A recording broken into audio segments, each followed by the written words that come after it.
All right, welcome to another episode of the Conquer Cast. I have an incredible conqueror here with me today.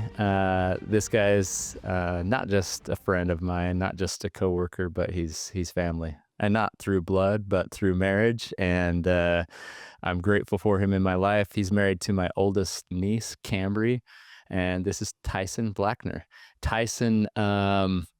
And there's a lot we can talk about on this podcast, but we're going to focus in on a couple of the reasons why I wanted to have this conversation. Tyson won our intercompany Conquer More Fitness Challenge this last year with the Conquer Code. We obviously do that with our customers, and we allow them an opportunity over a 90-day period of time to participate in a Conquer Fitness Challenge. We do that internally as well over the last few years. And there's quite a prize up for grabs, and we'll talk about that as well. The prize this year was the Strawberry Ridge elk tag, which is something to fight for, something to go after, and Tyson did. So Tyson, thanks for being here. Thanks for walking down the hall from your office to to meet with me today. Yeah, happy we could get it in. Yeah. We just had the elk hunt last week. Yeah. So we've got some, I wanted to do this while it's fresh on our mind.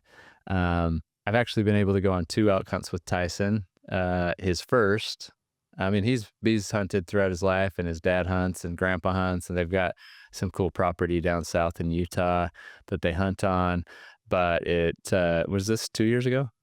The Cortez elk hunt? Yeah, probably 2 years ago. I took Tyson and Nick Hanks, the COO here at Mountain Ops, and both of them got their first elk. I was with Nick, and Tyson had my son Beckham with him, and they both got their elk. So this year I thought I'd be with you. I was obviously with Kenzie to help her with hers, and then I took her home, and I get a message while I'm driving home that bull down, and it was an incredible bull. Super grateful for that experience, but do you want to get into the elk? Well, let's dive in. Let's talk about the reward second. Let's talk about the journey it was. Conquer 90, the beginning of this year. Did you start out the competition thinking, okay, I've got an opportunity to win, I'm going to go after this, I want the prize? Or what was going on in your mind when you knew this was kind of one of the challenges and the reward was such? Yeah, the reward, you guys made it very clear that was the reward, and I wanted that. But it was just the timing of the challenge really ended up being the main factor. I mean, we had gone through, 2 rounds of IVF, and then after that, we were 6 months pregnant. And pregnancies are not easy, especially for Cambry. It's the time we had a toddler that we also got through IVF, and then he was 3 at the time, and Cambry was sick most of the times. Me and Boston got a lot of quality time here at the Mountain Ops gym, and I wanted to push myself, be in a better position for welcoming a daughter into the world. And as you know, you have daughters. You have 3, and just being in the right mindset, right position to protect and provide things for them. And so it was really just the timing, and the elk hunt was kind of a cherry on top. Started at 240, didn't feel good about, who I was. Like, how I looked is one thing, but how I felt mainly. How did you feel? Just lazy, you fall into habits, especially when it's easier to not go to the gym. I can stay at home and play with my son and try to take care of my wife when she's feeling sick, even though there's nothing really you could do for her besides try to make her as comfortable as possible. Yeah, just making the time to do it made all the difference. Just a lot of times it was at nighttime, last thing before bed, me and Boston would come here, and he'd enjoy a fruit snack, so he loved coming. And we were able to, I was able to show him, we would sit on the rowers together, and he would row, and he had a blast doing it. Yeah, I watched some of that because sometimes I'm here a little late, working, and there was Saturdays when I'd come in as well, and I'd either be working out in the gym or I'd be getting a little bit of work done, and I'd see you show up with Boston very regularly, bringing your son in. What a great example that way.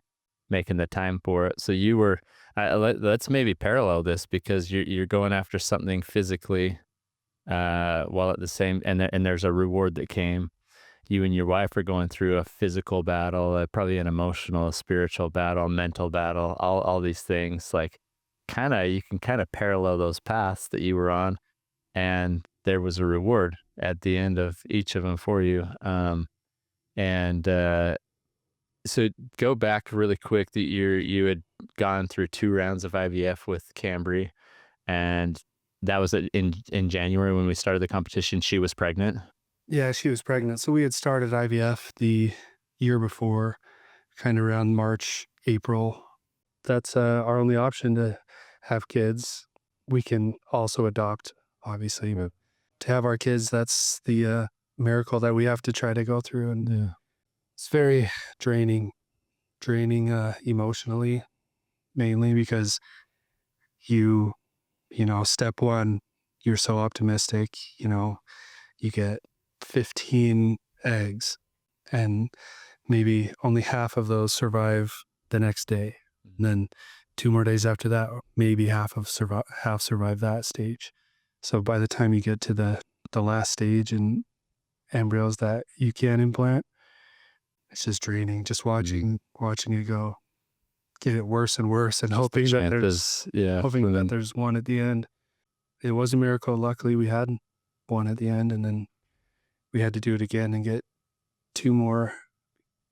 They say that do that early while she's younger so that we have a better likelihood instead of having to go through this when she's older than she is now, and it's just harder on her body then.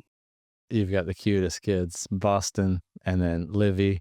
I mean, she reminds me of Cambry when she was born. Just these bright blue eyes, just like, yeah, beautiful. You guys have been blessed, but it hasn't been without its trial and affliction and suffering, which obviously I'm sure creates an empathy and a perspective inside you that allows you compassion and obviously empathy for those around you that are suffering, maybe in the same way or maybe in other ways. People that want something in life, they're going after it, but they keep falling up, maybe coming up a little short. And obviously I see some emotion from you as you're speaking to that and speaking to the blessing you now have in that. This has been quite the process for you, quite the journey.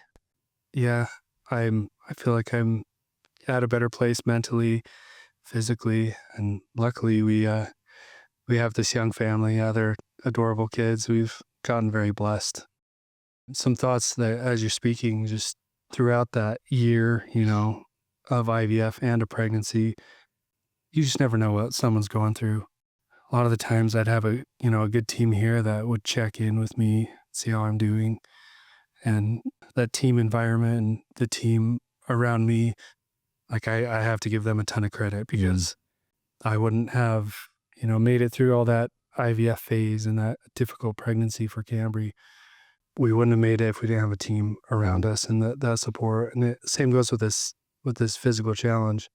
I was throwing ideas off of Angie Rich, who works with me, that is a level 2 CrossFit trainer. And then I have Eric McCormick, who, knows so much and is so experienced, bouncing ideas off of him, off other team members, what's worked for them, what hasn't, and kind of brought in a balance of all these different opinions and informed what worked for me, there's no shame in, here's where I'm at, here's where I want to be. I'm open. Yeah. Anything that could help me become a better person, more physically fit.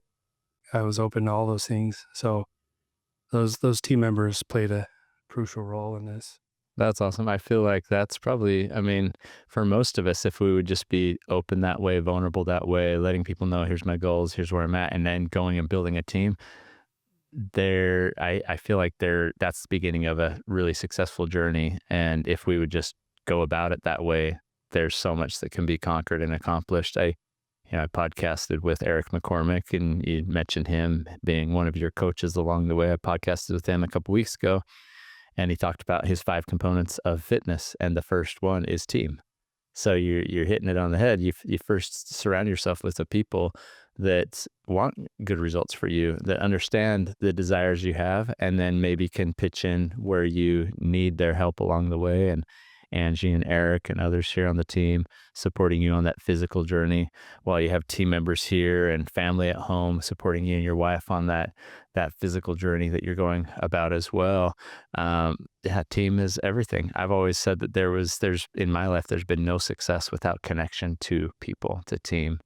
And so I'm glad you bring that up because it's so relevant and so true. And so those that are, on our team that will participate this next year, or those that are in the community that will participate in our Conquer More challenge for the community, put together your team, find the support, right? Yeah, if you do that beforehand and even beforehand, it's easier because you're ready to go. You know your goals. You talk to these team members, see their goals, and they can help you along the way, hold you accountable for sure. Cambry, many days had to, like, she's a nutrition whiz in our family and helps. I always joke without her, like, my inner fat man would be more of an outer fat man for me. And she's helped a ton that way. Yeah.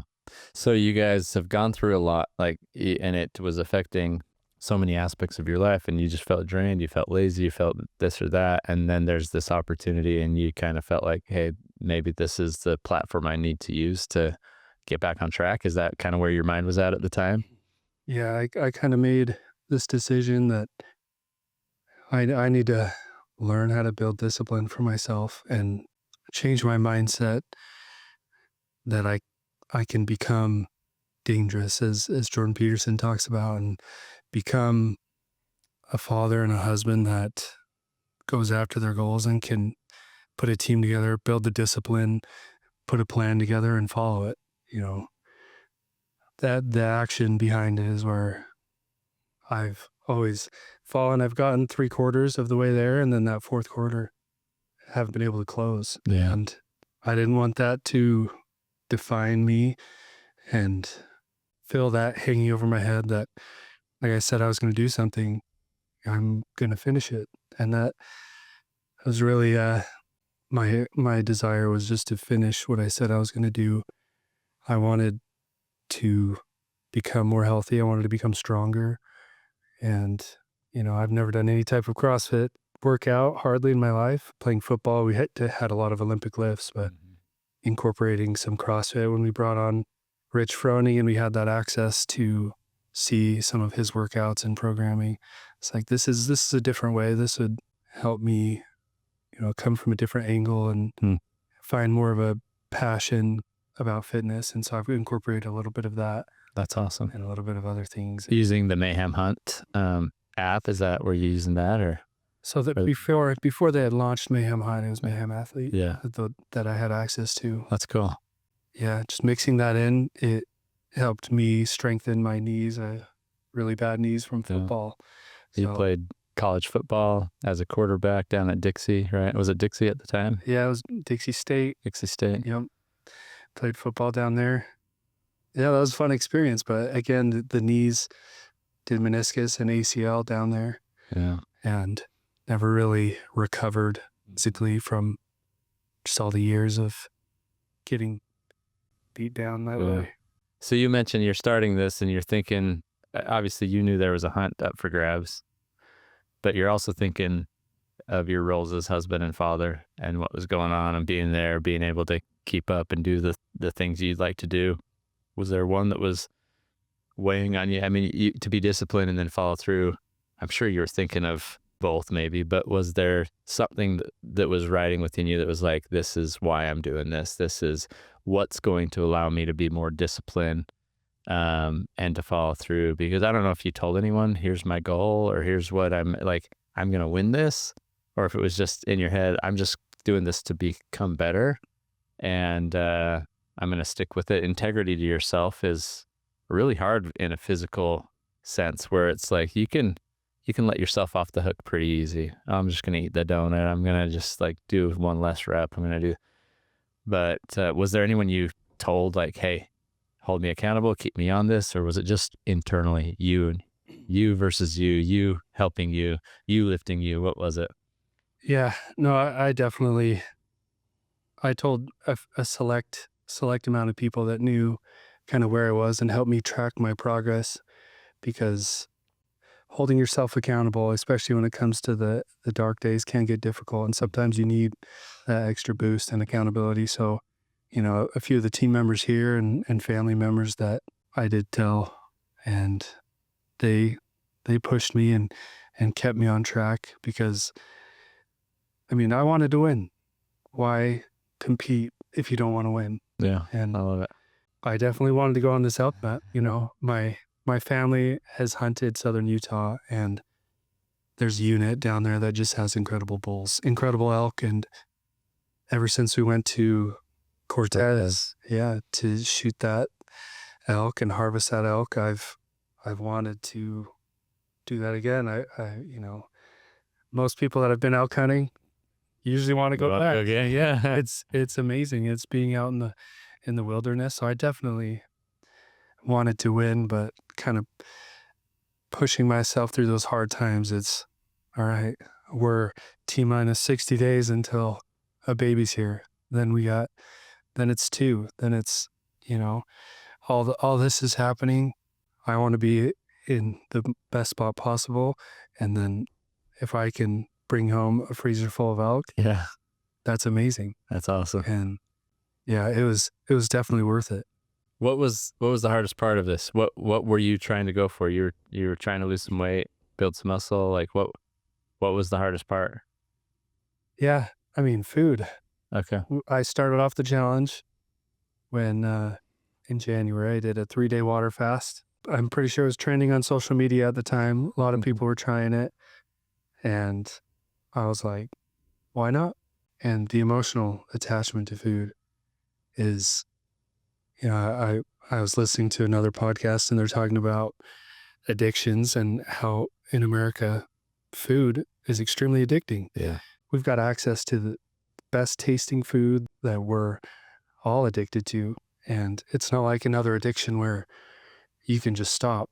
You got to eat every day to sustain your goals, your life. Yeah. And I believe Joe Rogan was talking about this, how this is a different kind of addiction. And throughout that 3-day water fast, man, I was in the office and we have a break room full of good food. Yeah. I had taken over ordering the food for the team. So you knew what was in the cupboard? I knew I was in there, and I would try to make it as healthy as possible in there. But I was in my office, and I was talking to Matt and Angie about pizza. I know when I'm done with this, I'm going to make myself a really good pizza, and I'm going to do this and that. And I love sous vide steak. Like, the emotional attachment to food is just as strong as the physical. Yeah. And that really made me aware of where I stood with my emotional attachment to food. And then because of that helped me plan for the next 3 months. Like, I know, I gave myself one cheat meal a week. I gave myself, Friday nights. What would you do? Get a pizza? Oh, get a pizza. Thai food. I love Thai food.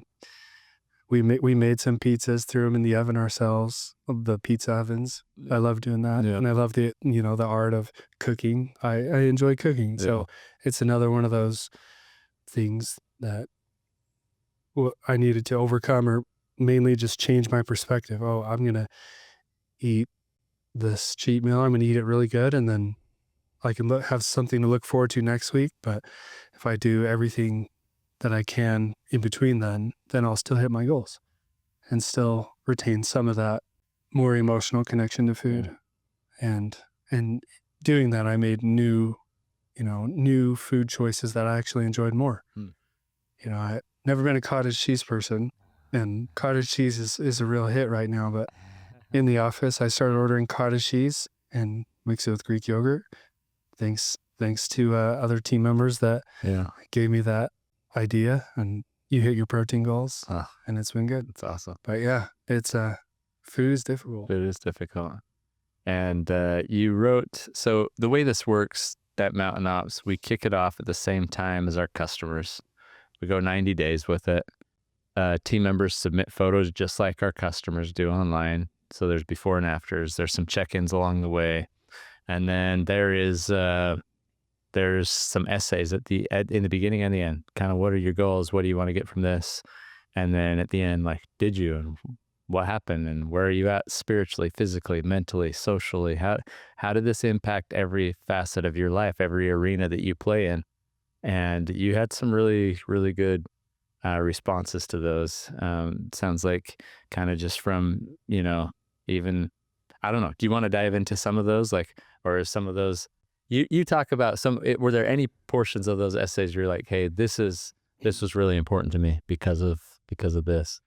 I guess coming from a background, both my parents are extremely hard workers, and they both had full-time jobs, and so a lot of the time us kids would have a lot of food at home that was the most convenient and the most easy, which we're definitely not alone in that. I think that's probably the majority Yeah. of families rather than the minority. And I didn't really understand any type of nutrition my whole life. I wonder if I would have been a better athlete if I could have understood those things or known before. Now that I kind of see that light and feel better, thanks to my wife and her family, they've really helped me understand nutrition and how that plays a role. And I've tried to help all those around me that I can, including my parents and my siblings, to, hey, let's make life longer. Let's make it happier. Let's try to eat better. And then my parents got on board, and, my father, he does it really well. He jumped on. There's 35 pounds down. Wow. I didn't know that. Yeah, That's awesome. my mom hopped on and she lost weight as well. Mm. And maybe some of that's my motivation, but my wife really wanted to help them also, and she put plans together for them so that they could feel better. And what kind of drove my dad's weight loss was he had his elk hunt coming up. And he said, if I'm going to pack out this head and if I'm going to pack out this meat, I better be prepared. And Yeah. that kind of drove him to lose weight. And then throughout this challenge, he did it again. And, after that elk hunt, he put the weight back on, and then this challenge, he got it back off. So similar to other things in life, you see how this affects you and you want to share it. Yeah. You want those close to you to feel better about themselves and feel better about, being able to be the best grandparent that you can be, or, be able to play with the 4-year-old running up and down the street, if you're going to be able to follow him or if you're going to be limping behind him, right? So That kind of fires me up because I love that you take initiative on something, but it's not just about you. And we say it all the time, they rise highest to lift as they go. And so as you're going about it, you're affecting your family, your parents who are extremely hardworking, incredible people. And yeah, you don't want to just go this alone. If you're seeing results, then you want others to experience it as well. And that's what Mountain Ops is all about. That's why we run these programs. And hopefully we share these stories so that you can see, like, here's the process that somebody went through. Here's the discipline they had to build into their life. Here's the team they had to use. And here's the fuel they implemented into their routine. And then here's all the lives that are affected. I mean, any story that we tell, it's crazy how many lives like attach to that story and say, okay, I can do this too. And then the ripple effect to the next generation or to their family or their parents or whatever it is. It's something that I am very passionate about spreading. And so I'm grateful that you'd come on and share how that's affected your life, your family, and even the next generation, the example that you're setting. So you go through this process, this journey, it's 90 days, you're coming down to the end. There's a few people in the office. We could tell, like, man, there was a lot that participated. It was awesome compared to the previous year when people didn't know here's one message I'll send to everyone listening. The previous year, we had the same competition, but I didn't let people know what the prize was. And so at the end of it, I announced there's 3 finalists and there's a Strawberry Ridge bull elk tag. And this bull elk tag, it's expensive. It's in some very prime property bordering Deseret. There's a lot of elk up there. So you're going to be in and amongst the elk with them screaming like Jurassic Park. It is. It's the most incredible place. And so I announced that that's the winner's going to go on that hunt with me. And then there was a bunch of rumblings throughout the office. Oh, if I would have known it was that, I would have done more. I would have put in the effort. I would have this and that, you know? And my message to the team was, in life, you never know if the reward might come in a big way, in a small way, in a medium-sized way. It doesn't, you just don't know. But it's about why you're doing it. And then you'll be rewarded along the way with different benefits. And the reward might just be that you're going to live longer. You're going to feel healthy. You're going to enjoy your kids more. And if you can just live in that journey for a minute and not have it be like, oh, if I would have known, I would have done this. Like, well, then you just missed out on everything that was possible throughout every day of that journey, right? But then this next year, so that's the message I sent to the team. This next year, knowing that that was the prize, like, people fought for it. More people came out. They're like, okay, now I know I'm going to fight. And hopefully we all learn a lesson that, like, yeah, we should just do our best no matter what in life, because we never know what might come of this. It might be the reward at the end. It might be this pot of gold at the end of the rainbow, but it more than likely will just be greater ability, greater capacity, greater strength, and peace in life, knowing that you're improving and you're growing and developing. So I would just tell people, try to focus on each step of the journey, and each choice made. But that's definitely what it took for you to then win this. But this year, a lot of people participated. A lot of people wanted that prize. Kind of came down neck and neck, to be honest, with you and Josh. And there were others that did incredibly well. It was awesome to see the before and afters, but more importantly, like these essays that the team wrote about their journey and about the people that are impacted and the reasons for doing it and the way that they stayed disciplined. I was just super proud of our team, really proud of what you did. And then, you know, we had to compare you to a few others, and we had to get an outside judge perspective to give us their input as well. What were you feeling in that last week, especially? I know there was some heightened emotion around the office of those that were really competing. Did you feel that? Could you feel it? Were you were you sensitive to it, or a little nervous, or were you like, no, I've done my part and I'm good either way? Yeah, I mean, I felt pretty comfortable. I tend to fly under the radar a lot of the times in those situations. I didn't tell Not many people. dramatize it. Yeah, I didn't tell many people about my transformation, or there's a few select that were helping me along the way. Yeah, I could see it though. I mean, you could see it in the individuals that were really going after it. There was changes occurring for sure. Yeah, and I knew Josh was killing it. I mean, Yeah. he had a great transformation. He was extremely diligent.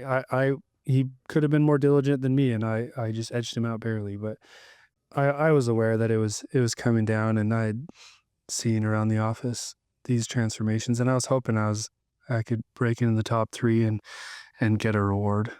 Again, if you're going to compete, try to win. Yeah. And I knew him having a Conquer More partner in the team was Angie, and so Angie was coaching him too. Him too. And as well as Eric. And so I knew he had he had a great team. He had a great input. He had a supportive wife that was doing it with him that had a great transformation also. And so I was hopeful, and I definitely didn't want to get my hopes up. Mm-hmm. Yeah, something kind of being conditioned through IVF was trying not to get my hopes up. And I said I did my part, and if that's enough, then it's enough. I felt comfortable with the effort that I put forth, and all those late nights that I wanted a really big breakfast burrito. For me, it's a bowl of cereal late night. Yeah, and we all have those that comfort food, Yeah. especially late night, that you skip out on, and over months of time, it worked out for me. When they announced second place, I was pretty happy because I knew what was coming next. Yeah. I can't say I wasn't nervous. I was pretty nervous when you announced. Yeah. When we had that announcement. Yeah. Awesome. And then when you were announced, how did that feel? Yeah, it felt surreal. I was comfortable with what I had accomplished, but I still didn't feel real. And Yeah. yeah, in life, that's the same thing. Like, it's hard for me to celebrate myself. I struggle with that sometimes, just celebrating, a birthday or taking a compliment. And my wife she'll want to celebrate me. And so my first phone call after that, walked out of the room and called her, and she was ecstatic for me. And yeah, extremely excited. Just grateful for the opportunity. I mean, how many chances do you get? You get to better your life, and then you get a reward for it. Yeah. A reward of, going and being in Jurassic Park and harvesting an animal. That's awesome. Yeah. Well done, Tyson. I mean, you put forth the effort for the right reasons. I think you would have celebrated Josh if Josh had won, and you would have been, there cheering for him, and still felt comfortable about your accomplishment. And Josh was rewarded for the second place, and he got to choose between some cash or a hunt, and took the hunt, and he's enjoyed some Yeah. experiences that way as well. And he did an incredible job. Heidi and there was some family members outside of Mountain Ops, Heidi's husband. Who else? Who am I missing? My own son Beckham, that participated in it as the only child I mean, he's a youth, but he's a child, and he participated. We allowed the family members to get involved. Josh's wife did an incredible job as well. So many of our team members just, they crushed it. And I know there's many prepping for this next year's. They're over the next few months, they'll be bulking. They're in bulk season. No, but sometimes it's not about losing weight either. Sometimes we've got team members that are trying to add strength and add muscle, and so we read through those essays with a really open mind as to see, like, what was the real transformation here. And yours, a lot of it was, yes, there was physical, but the physical was all connected to relationships. And I love that. And so thanks for sharing that journey. Obviously, then you received this reward of being able to go. And we just went this last week. We were with Rich Froning and two of his team members. We were with Heather, who won our Mountain Ops draw. She drew this hunt this year. And then myself and my daughter, Kenzie. We took off last Thursday. We headed up into the mountains. You've seen some of the bulls that we've brought home in the past from this area, so I'm sure you're kind of picturing in your mind how this will happen. Tell us a little bit about your hunt up there and how it went, and how the guides were, and the staff, all that. Like, what was it? What you expected? It's difficult to have any expectation of what it's going to be like up there. I had talked to some team members and heard some of their experiences, and I was just beyond excited. I was nervous. I didn't want to mess it up. If I get a chance at a bull, and I'll start off first with the people there. We had a really good group of people. They have awesome guides and staff there that take care of you, that care about sitting down and talking with you. And I was fortunate enough to have Casey, one of the owners up there, as my guide. And when you're out morning and night with these guides, we were able to develop a friendship and talk about all different things of life, whether it be nutrition. He's been taking Mountain Ops and has lost a good amount of weight. I've known Casey for, I don't know, 5 or 6 years, and he looks super fit right now. I think he's lost how much weight? Was it? Oh, I can't remember the exact number. 40 or something, or 40 pounds or something. To keep up with. Yeah, and he's a tall dude that just can move. But big guy, big beard, and trying to keep up with him on those uphills. I feel like us in pretty good shape going into it, and going. We put the miles in. We hunted 3 days and put in just over 30 miles, as you would expect elk hunting. Yeah. Yeah, he was awesome. We had great discussions about family and kind of the challenge and how I was able to go there, and talked about all different things. So it was a great experience with him, and the other guides were awesome. That first night, getting there and helping you and Kenzie and seeing her bull and seeing how happy she was when we walked up to you guys, and it was dark by then, but just to see her gratitude and doing that ritual, the prayer, The last, the last bite, last that's what they bite, call yeah. it. Putting the grass and saying that prayer and really understanding more the harvest of it and this animal. And it's not, she has this awesome trophy that she'll remember this hunt forever. But that was probably the one thing that stood out to me. Just that first night that we were there, Thursday night. Kenzie didn't wait long. No, she didn't. She passed on a few bulls, which like I posted about it. I was proud of her because I would have shot either one of them. Yeah. And we just happened to be, and I've sat over this water before when nothing's come in, plenty of nights. And I've sat over it before where stuff comes in right away. And so it was kind of a gamble. I honestly didn't want to, I wasn't super excited about sitting over water the first night, but I thought, well, it's the first night. We'll listen to some bugles. And if something comes in, great. If not, we'll at least just like know that, hey, we spent one night in this area. Tomorrow we'll hike around. She shot one right before dark that was just an awesome bull, and we knew it was a first day shooter. It wasn't something that we should pass up. No, I wouldn't have passed on that bull either. He was awesome. The next few days hunting up there, like you said, they have a really nice property that we went to different spots and glassed and hiked a lot. And it was just being out there. I've been dying to get up in the mountains this year. It's been difficult with a newborn to just get out far from our home. And so just being there, the colors were changing. It was good company. It was just beautiful out there. Like you said, it is like Jurassic Park. That first night we got back, you hadn't seen you anything. had killer ball. We didn't see. We didn't hear anything either. We didn't hear anything. So that we didn't see anything. that's hunting right there. Yeah. Sometimes you're gonna be in, and sometimes you're not. And I think you were wondering, like, really, there's elk, like you guys are saying here. Yeah, I mean, my mindset going into that was like, I want to stay up here. So if we don't see anything this night, I'm fine just being up here. I got some videos of the leaves and just grateful to be there in the mountains. It's once you get there, you're like, I need to get here more often. Yeah. And so that first night, everyone had heard all these elk bugling and seeing all these big bulls, and Kenzie had the opportunity to get one, and I was like, I'm still excited for that. I haven't got there yet. I wasn't too disappointed just because I was grateful to be up there at that point. And day 2, we glassed some great bulls that morning and sent Rich and his crew in there to get them that afternoon while we chased in a different canyon, one that we thought was a good bull. And it was neat. That was my first experience being up close to a bull, hearing them bugle.